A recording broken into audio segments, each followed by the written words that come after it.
Hello बच्चों, welcome to the channel. और आज की इस वीडियो में हम लोग बात करने वाले हैं क्लास 9th के इम्पॉर्टेंट टॉपिक के बारे में, जो कि है आपका चैप्टर नंबर 1 का topic, which is characteristic of particle of matter.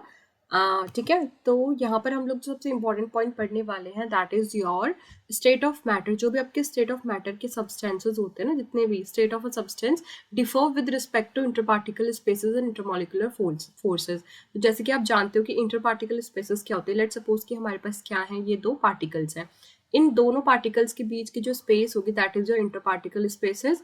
And intermolecular forces मतलब जो इनके बीच में लगने वाली फोर्सेस होंगी, ठीक है, इनके बीच में जो लगने वाली फोर्सेस होंगी that is your intermolecular forces. वो क्या होती हैं? आपकी इंटरमॉलिक्यूलर फोर्सेस होती हैं, राइट, इंटरमॉलिक्यूलर फोर्सेस।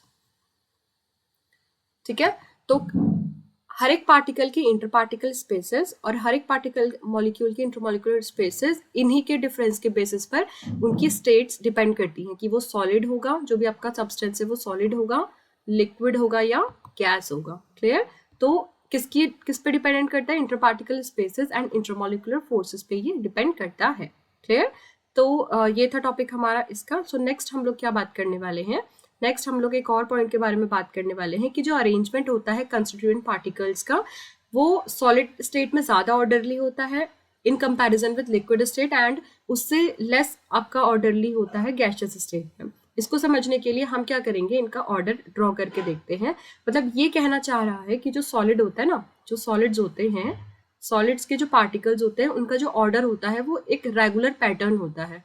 ठीक है, इनके जो पार्टिकल्स है एक ऑर्डर में रेगुलर अरेंजमेंट होता है, इस तरीके से अरेंजमेंट रेगुलर होता है। अगर हम बात करें लिक्विड की, ठीक है, ये जो टॉपिक है वो यही कह रहा है कि अगर हम लिक्विड की बात करें, इसमें इसके कंपैरिजन में इसका जो ऑर्डर होता है वो थोड़ा सा क्या होता है, लेस होता है। ठीक है, लेकिन अगर हम बात करें गैस की, तो गैस में तो बहुत ही गलत ऑर्डर, मतलब एकदम रैंडम ऑर्डर अरेंजमेंट होता है इसमें। ठीक है, तो कह रहा है कि the arrangement of constituent particles. देखो यहाँ पे एक वर्ड यूज हो रहा है आपका, कॉन्स्टिट्यूएंट पार्टिकल्स। ठीक है, कॉन्स्टिट्यूएंट पार्टिकल्स का हिंदी अगर साफ साफ हिंदी में मैं लिखना चाहूँ, इसका मतलब वो पार्टिकल्स जिनसे मिलकर एक सब्सटेंस बना हुआ है, कंस्टिट्यूट हुआ है। ठीक है, जिनसे मिलकर क्या है, मैटर या सब्सटेंस क्या है, बना हुआ है, जिनसे मिलकर सब्सटेंस बना हुआ है, ठीक है, तो कॉन्स्टिट्यूएंट पार्टिकल्स वो पार्टिकल्स है जिनसे मिलकर एक सब्सटेंस बना हुआ है। तो अरेंजमेंट ऑफ कॉन्स्टिट्यूएंट पार्टिकल्स, वो पार्टिकल्स जिनसे मिलकर एक सॉलिड बना हुआ है, उनका अरेंजमेंट सॉलिड्स में एक रेगुलर होता है, और लिक्विड के कंपैरिजन में थोड़ा लेस रेगुलर होता है, और गैस के कंपैरिजन में और ज्यादा क्या होता है, रैंडम अरेंजमेंट। रैंडम मतलब किसी भी पॉइंट पे जाके वो अरेंज हो सकते हैं। ठीक है, तो इससे हमें ये पता चलेगा कि जो सॉलिड्स हैं इसमें जो मोशन होगा वो क्या होगा, लेस होगा। लिक्विड्स में थोड़ा अच्छा मोशन होगा, ठीक है, मोर, और यहाँ पर बहुत अच्छा मोशन होगा, मतलब कोई भी डिस्टर्बेंस नहीं होगा पार्टिकल्स को मोशन करने के लिए। ठीक है, तो इसीलिए जो सॉलिड्स होते हैं, ठीक है, सॉलिड्स में क्या होता है, ये फिक्स रहते हैं।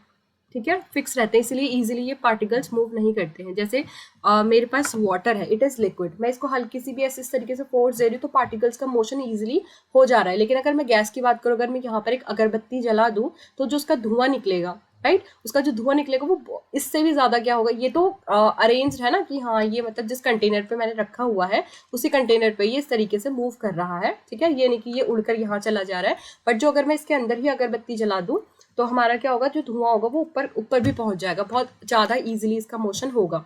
लेकिन जो सॉलिड है, अगर मैं सॉलिड की बात करूँ, जैसे मेरे पास कुछ भी सॉलिड है, जैसे यहाँ पर again I have this glue, ठीक है, तो ये बात करूँ, जो इसकी कवरिंग है, मैं शाम को देखूंगी तो ये ऐसा नहीं होगा, खुद से ये ऐसा नहीं होगा। ठीक है, ये जैसा है ये वैसा ही रहेगा। तो इसलिए ये सॉलिड जो है वो फिक्स रहता है, इसका मोशन जो है वो थोड़ा लेस होता है comparative to this liquid, comparative to this gas, जो भी मैंने आपको बताया गैस के बारे में। क्लियर? तो ये था इसके बारे में, एक बार आप इसे रीड कर लीजिए।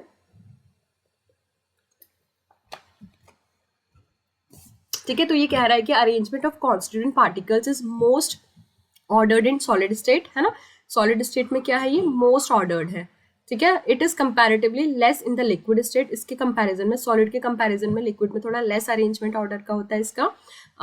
And while the particles can move quite freely in the gaseous state, तो गैशियस स्टेट में इजीली क्या रहते हैं, मूव कर सकते हैं। तो यहाँ पर सॉलिड्स में फिक्स रहते हैं, लिक्विड्स में क्या रहते हैं, थोड़े से कंस्ट्रेंट रहते हैं। कंस्ट्रेंट मतलब इनको मतलब कि लेस, इसके कंपैरिजन में थोड़ा सा लेस रहते हैं। और अगर गैसेस की बात करी जाए तो दे कैन मूव फ्रीली, ठीक है, फ्रीली क्या कर सकते हैं, मूव कर सकते हैं। तो दिस इज इट। फिर हमारा जो नेक्स्ट टॉपिक है इसमें वो है हमारा इवेपोरेशन, ठीक है। इवेपोरेशन एक बहुत ही खुद में इंपॉर्टेंट टॉपिक है। अगर ये नहीं होगा तो लाइफ में हमारी बहुत सारी ऐसी चीजें होंगी जो पॉसिबल नहीं होंगी। वो कैसे, आपकी डे टू डे लाइफ में इवेपोरेशन एक बहुत बड़ा रोल प्ले करता है। आपने दो वर्ड सुने होंगे, एक होता है वैपर, वेपराइजेशन, और एक होता है इवेपोरेशन। तो what is the basic difference between these two, अगर आपको पता है तो आप कमेंट सेक्शन में लिख सकते हो। मैं वीडियो की एंड में इसका बताने वाली हूँ रीजन। वो बहुत ही बेसिक रीजन है, आपकी डे टू डे लाइफ में इस रीजन का बहुत बड़ा रोल है दोनों एक ही, इवेपोरेशन एंड वेपराइजेशन, बट यहाँ पर टेम्परेचर का एक बहुत बिगेस्ट रोल है, राइट। तो यहाँ पर हमारा ये चीज है, ठीक है। तो evaporation is a surface phenomena whereas boiling is a bulk phenomena. Evaporation और बॉइलिंग, ठीक है, यहाँ पर दोनों के बीच में बातें बताई हुई है। सबसे पहले तो इवेपोरेशन में आपको बताना चाहूँ क्या होता है। इवेपोरेशन की डेफिनेशन यहाँ पर है नहीं, बट मैं एक नेक्स्ट स्लाइड लेकर पहले मैं आपको यहाँ पर इसकी डेफिनेशन लिखवाना चाहती हूँ कि इवेपोरेशन होता क्या है। तो सबसे पहले आप हेडिंग डालेंगे इवेपोरेशन, ठीक है। इवेपोरेशन में आप हेडिंग डाल के आप लिख सकते हैं, it is a phenomena, it is the phenomena, it is the phenomena in which the vapors, in which the liquid vaporizes below 100 degree Celsius. 100 degree Celsius के नीचे अगर कोई चीज आपकी सूख जा रही है, पानी उड़ जा रहा है, तो that is your evaporation. Whereas vaporisation क्या होता है आपका, जब 100 डिग्री सेल्सियस पर आपका वाटर क्या होता है, वेपर्स में कन्वर्ट हो जाता है। Water converts to water vapours, ठीक है। वाटर किस पे कन्वर्ट हो जाता है, वेपर्स में। वाटर वेपर्स में वाटर आपका कन्वर्ट हो जाता है। तो this is the basic difference between evaporation and vaporisation. तो आप यहाँ पर इवेपोरेशन की डेफिनेशन इस तरीके से आपके एग्जाम में लिख के आ सकते हैं कि evaporation is a phenomena in which the liquid vaporizes below 100 degree Celsius, ठीक है। ये टेम्परेचर की स्केल होती है 100 डिग्री सेल्सियस, है ना, 100 डिग्री सेंटीग्रेड भी कह सकते हैं इसे आप, ठीक है। तो ये था इवेपोरेशन। तो इसके देखो, जो इवेपोरेशन होता है ये एक सरफेस फिनोमिना है। ये कैसे सरफेस फिनोमिना का मतलब क्या हुआ, अगर आपने क्या किया, एक सरफेस पर इस तरीके से वाटर स्प्रेड कर दिया, ठीक है। यहाँ पर क्या है, आपका एक सरफेस पर वाटर है, ठीक है। कुछ टाइम के बाद आप देखोगे कि वो पानी वहां से गायब हो चुका होगा। गायब होने का मतलब वहां पर क्या हुआ है, आपका इवेपोरेशन हुआ है। बट एक कंटेनर पे आपने क्या किया हुआ है, आग जलाई हुई है और उसके अंदर पानी है, ठीक है। आग जलाने के बाद जो पानी उसका उड़ रहा है, दैट इज योर वेपराइजेशन। तो ये एक बॉइलिंग फिनोमिना है, ठीक है। Whereas boiling is a bulk phenomena, ये बल्क में होता है और ये थोड़े से अमाउंट में होता है, ठीक है। Increase in the surface area increases the evaporation of a liquid. देखो आप इतनी सी एरिया पर, लाइक, ठीक है, मैं दूसरी स्लाइड में समझाती हूँ। अगर आप एक छोटी सी एरिया पर पानी रखोगे, है ना, और एक बड़ी सी एरिया पर पानी यहाँ पर स्प्रेड कर दोगे, ठीक है, तो यहाँ पर क्या होगा, इवेपोरेशन फास्टर होगा। क्या होगा, इवेपोरेशन फास्टर होगा, ठीक है। और यहाँ पर इवेपोरेशन लोअर रेट में होगा, क्लियर। तो ये हमारा क्या है, इसके बीच में एक डिफरेंस है कि जो इवेपोरेशन होता है वो क्या होता है, बढ़ता है जैसे जैसे आप सरफेस एरिया इंक्रीज करते हो। We perspire more on humid day than on a dry day, ठीक है। तो हमें क्या होता है, परस्पायर होते हैं हम ह्यूमिड डे में। ह्यूमिड क्या, जब ह्यूमिडिटी ज्यादा होती है एटमॉस्फेयर में, मतलब पानी की नमी होती है जब हमारा, ठीक है, नमी कह सकते हो आप, ठीक है, नमी होती है हमारे एटमॉस्फेयर में, तो उस टाइम पे हम लोग ज्यादा परस्पायर करते हैं than on a dry day. तो low boiling liquid evaporate faster than high boiling liquids, ठीक है। तो लो बॉइलिंग लिक्विड जो होते हैं वो इवेपोरेट हो जाते हैं जल्दी हाई बॉइलिंग लिक्विड्स के कंपैरिजन में, क्योंकि उनको ज्यादा टेम्परेचर चाहिए जो हाई बॉइलिंग लिक्विड्स होते हैं, और लो बॉइलिंग लिक्विड्स को कम टेम्परेचर चाहिए, इसलिए वो बिलो 100 डिग्री पर ही क्या हो जाते हैं, वेपराइज हो जाते हैं, ठीक है। Cooling is caused during evaporation and not during boiling. देखो ये बहुत बड़ा यहाँ पर हमारा एक डिफरेंस है जिसको हम लोग, अब मैं आपको समझाना चाह रही हूँ। कूलिंग, ठीक है, कूलिंग, जैसे आप लोगों ने देखा होगा कि कभी क्या होता है, पानी अगर जहाँ पे लेट्स सपोज कि आपने क्या किया है, एक सरफेस एरिया पर वाटर स्प्रेड किया हुआ है, और वो वाटर आपका क्या हो गया, कुछ टाइम के बाद क्या हो गया है, इवेपोरेट हो गया है, ठीक है। कुछ टाइम के बाद वो वाटर आपका क्या हो गया, इवेपोरेट हो गया है, ठीक है, इवेपोरेट हो गया। जब आप पानी इवेपोरेट हो जाएगा तो उस एरिया को टच करोगे, जहाँ पर पानी था, तो आपको क्या होगा, कूलिंग इफेक्ट लगेगा, आपको वो एरिया ठंडा लगेगा। लेकिन एक कंटेनर को आपने रखा हुआ है, यहाँ पर इसको आपने आग दी हुई है, इस पे आपने पानी रखा हुआ है कंटेनर पे, ठीक है, ये कंटेनर पे आपने क्या रखा हुआ है, पानी रखा हुआ है, और वो गर्म करके आप लोगों ने एकदम पानी को उड़ाया है, फिर आप उसी वक्त उस टेम्परेचर को, सॉरी उस कंटेनर को टच करोगे तो you will feel very hot, ठीक है। तो ये बेसिक डिफरेंस है कि evaporation causes cooling whereas boiling to not cause cooling, ठीक है। तो ये यहाँ पर ये लास्ट वाला पॉइंट था हमारा जो मैंने आपको बता दिया है, ठीक है। ये अलग अलग पॉइंट्स हैं, इनको आप नोट्स में लिख सकते हो अपने। आई होप कि आप नोट्स भी साथ में बना रहे होगे, बिकॉज मेरे पास स्लाइड्स आप यहाँ से इसको नोट कर सकते हो, ठीक है। अब यहाँ पर आता है effect of change of pressure on the state of matter. अगर आप लोग प्रेशर चेंज करते हो, ठीक है, तो उससे आपका क्या होता है, आपके मैटर की स्टेट में क्या चेंज आता है। तो यस, ये तो सबसे पहले तो इसका आंसर है यस, कि अगर आप प्रेशर चेंज करोगे किसी भी मैटर, अगर कोई मैटर है, अगर आपने उस पर क्या लगाया हुआ है, प्रेशर लगाया हुआ है, तो क्या वो उसकी स्टेट चेंज कर सकता है। तो यस, इसका आंसर है यस। लेट्स सपोज कि यहाँ पर क्या है, बहुत सारे गैसेस पार्टिकल है, हमने क्या किया, इसको प्रेशर के इतना प्रेशर दिया कि ये गैस पार्टिकल्स एकदम नीचे सेटल हो गए और बहुत पास पास आ गए। तो आपको पता है जब पास पास वाला अरेंजमेंट होता है, ये किसको आपका प्रीफर करता है, ये सॉलिड को प्रीफर करता है। तो लिक्विड से आप सॉलिड भी बना सकते हो, लेकिन सॉलिड बनने से पहले वो, सॉरी गैस को आप सॉलिड बना सकते हो, लेकिन सॉलिड बनने से पहले वो क्या बनेगा, लिक्विड बनेगा। तो by applying pressure the interparticle spaces between the particles of matter decreases, thus by applying pressure and reducing temperature we can convert a solid into liquid and into gas, ठीक है। तो इसको समझने के लिए भी हम एक और स्लाइड लेंगे, जहां पर मैं आपको इसके बारे में थोड़ा सा और डिटेल में बताना चाहती हूँ। देखो, मैंने बोला कि अगर आप क्या करोगे, जैसे मान लो कि मेरे पास क्या है, एक कंटेनर है, ठीक है, इस पे है गैसेस, गैस के पार्टिकल्स हैं, ठीक है, मैंने बना दिए। अब मैंने क्या किया, इस पे क्या अप्लाई किया, प्रेशर। अब प्रेशर कैसे अप्लाई कर सकते हैं, इस पे हम प्रेशर अप्लाई कर सकते हैं, सेम कंटेनर है, ठीक है, प्रेशर अप्लाई किया। लेट सपोज कि यहाँ पर मैंने पिस्टन लगा दिया है कोई, ठीक है, इस तरीके से जिससे मैं दबाव बना सकूँ, इसको मैंने एकदम वैक्यूम वाला बंद कर दिया है। तो मैंने क्या किया, इसको प्रेस किया तो इसके पार्टिकल्स थोड़े क्या आ गए, जो भी पार्टिकल्स से थोड़ा नजदीक आ गए, जो ये दूर दूर पार्टिकल्स से थोड़े नजदीक आ गए। अगेन मैंने क्या किया, फिर से इसमें कुछ अमाउंट का प्रेशर अप्लाई किया। तो लेट सपोज कि ये पार्टिकल्स यहाँ पर, ये मेरा क्या है, पिस्टन है, ठीक है, ये मेरा पिस्टन है, तो ये पार्टिकल्स और ज्यादा नजदीक आ गए सारे के सारे। फिर अगेन मैंने और प्रेशर इस पे लगाया, ये पार्टिकल्स क्या हो गए, एकदम सेटल हो गए नीचे, ठीक है, इस तरीके से यहाँ पर सेटल हो गए, और बहुत ही पास पास ये क्या हो गए, सारे के सारे पार्टिकल सेटल हो गए, ठीक है। मैंने यहाँ पर क्या किया था, पिस्टन से प्रेशर अप्लाई किया था, ठीक है। तो देखो यहाँ पर ये था गैशियस फॉर्म में, ठीक है, यहाँ पर ये कहीं पे बना लिक्विड, और फिर लास्ट में ये बन गया आपका सॉलिड,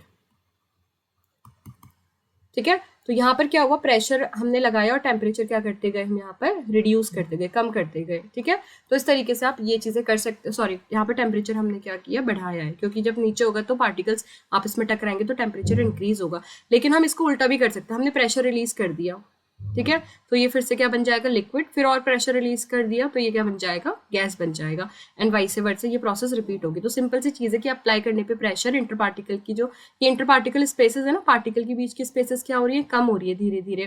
तो यही कहा जा रहा है कि by applying pressure the interparticle spaces between the particle of matter decreases, thus by applying pressure and reducing temperature we can convert a solid into liquid and a liquid into gas, ठीक है। तो ये करके हम कर सकते हैं यहाँ पर।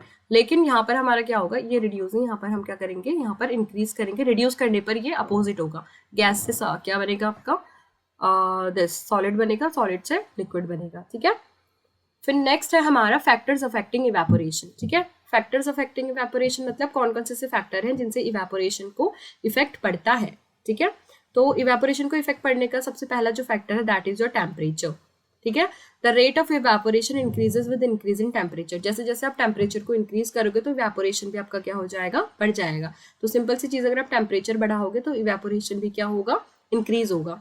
सरफेस एरिया की अगर हम बात करें तो rate of evaporation increases with surface area, तो आप यहाँ पे देखो इसको ऐसे भी लिख सकते हो, temperature is directly proportional to evaporation.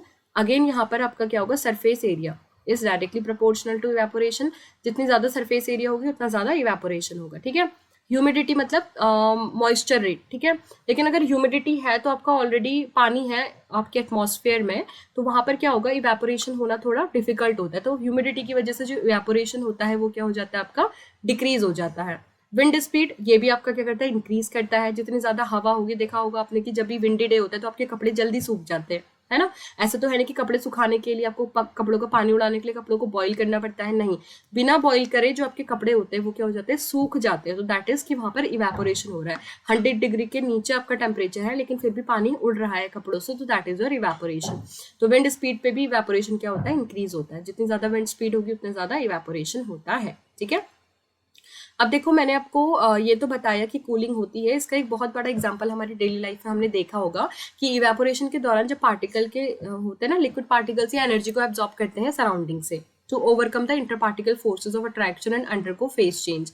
जब भी कोई फेज चेंज होता है तो टेम्परेचर में चेंज हमारा होता है। ठीक है, तो देखो आपने इसका बेस्ट एग्जाम्पल मैं आपको बताती हूँ। जब गर्मियों का टाइम होता है आप लोगों को स्वेटिंग होती है। ठीक है, स्वेटिंग होने के बाद जब आप क्या करते हो, आप पंखे के नीचे जाते हो या कहीं पे भी हवा जहां से आपको लगती है, तो जहां जहां पे हवा लगती है ना वहां पे इवेपोरेशन स्टार्ट होता है। और इवेपोरेशन स्टार्ट होता है तो आपकी बॉडी में आपको ठंड से लगती है ना, ठंडा लगता है। जब आपका पसीना उड़ता है तो आपको ठंडा लगता है। अगर अभी गर्मी का टाइम है, वीडियो आप देख रहे हो, तो अगर आप ऐसे ऐसे करके अपने हाथों को ऐसे करो, अगर आपको पसीना हुआ है तो यू विल फील कूल। ठीक है, तो क्योंकि इवेपोरेशन हो रहा है विंड की वजह से, मैं ऐसे हवा दे रही हूँ तो मुझे इवेपोरेशन फील हो रही है मेरी बॉडी पे, क्योंकि मुझे अभी हल्की सी स्वेटिंग है।